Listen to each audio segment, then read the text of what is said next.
Hindi mo kailangan ng oven para makagawa ng napakasarap na chocolate chips cookies. Hi guys! This is Macy Castro, ang negosyanteng housewife ng Cavite.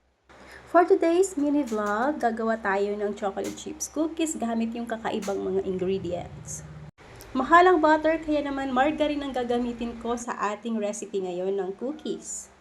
Magpainit lang tayo ng kawali at kapag mainit na, patayin natin yung apoy. Pagkatapos ilalagay na natin yung ating margarine, tapos itutunawin natin siya sa mismong kawaling yon hanggang sa maging ganito yung texture niya. Tunaw na. Sa paggawa ng cookies, kailangan natin gumamit ng dalawang uri ng asukal, yung brown at saka yung white. Paghahaluin lang natin. Pero dahil matipid na recipe ang gagawin natin ngayon, kung hindi available sa inyo yung isa na sugar na klase, pwede kahit yung brown lang or your white lang. Naglagay din ako ng kaunting asin lamang, pangbalanse doon sa tamis. Kung mapapansin nyo, hindi ako gumagamit ng measuring something, kasi kutob-kutob lang po ito, guys. Alam ko sa pagbe-bake, dapat talaga perfect yung may mga sukat, ganon, pero kung hindi naman available sa inyong kusina, wag mo nang pilitin, wag na tayo magpaka-stress. Kapag halong-halo na, pwede na natin ilagay ang ating isang itlog. Diniretso ko na yung itlog sa ating mixture kasi sigurado naman ako na fresh ang ating itlog na gagamitin ngayon dahil kakabili ko lang yan sa palengke. Mixed until well combined. Naglagay na din po ako dito ng kaunting vanilla. Tapos isinunod ko naman dito yung kaunting oil. At maglalagay din tayo dito ng baking powder. Kaunting-kaunti lang din po. Ibinuhos ko na po dito yung ating all-purpose flour, tapos naglagay tayo ng kaunti lamang na rice flour. Hindi po kasi available sa akin dito yung cornstarch. Dapat po cornstarch ang ilalagay natin dyan, pampakunat ng ating cookies. Pero yung rice flour, pwede na po yun. Halu-haluin lang natin yung mixture. Meron ako dito mga sobra-sobrang tsokolate sa ref. Ito na yung ginamit ko para hindi na ako bibili pa. At hindi masayang, di ba? Mas maraming chocolate, mas masarap yung ating cookies. Kaya naman hindi ako nakontento dyan, kaya dinagdag ko pa yung aking natitirang chocolate chips.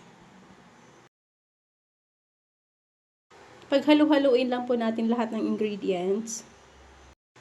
Meron ako ditong tirang Toblerone, kaya naman dinagdag ko na din para mas lalong sumarap ang ating cookies.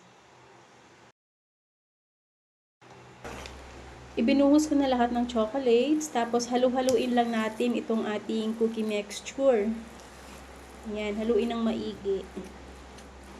Habang hinahalo ko ito, takam na ako kasi sobrang bango niya. Ang bango-bango niya talaga.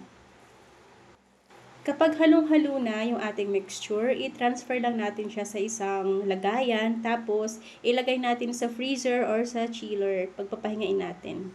Tapos, gumamit na ako dito ng ice cream scoop para pantay-pantay yung sukat ng ating cookies. Pagkatapos niya, nilagay ko lang din sa kawali kung saan ininit ko yung margarine kanina. Yun din yung gagamitin kong kawali na panluto ng ating cookies. Lulutuin natin yung ating cookies sa kawali ng 15 minutes to 20 minutes. Sa pinakamahinang apoy lamang po. I-check natin yung ating cookies kapag yung ibabaw ay medyo firm na siya, pwede na yun. Ayan, luto na yung ating cookies. Nagtimpla lang ako dito ng gatas. Pwede natin isawsaw yung cookies. Ipakita ko sa inyo yung result ng ating cookies na gawa sa kawali. Yan yung likod.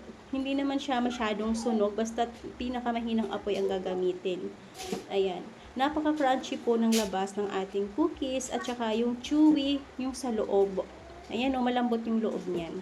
At napakasarap at ang bango. Ayan guys, sana nag-enjoy kayo sa aking kakaibang recipe. Pinatipid na recipe ng chocolate chip cookies. Masarap siya guys, subukan nyo na. Thank you for watching. Bye-bye.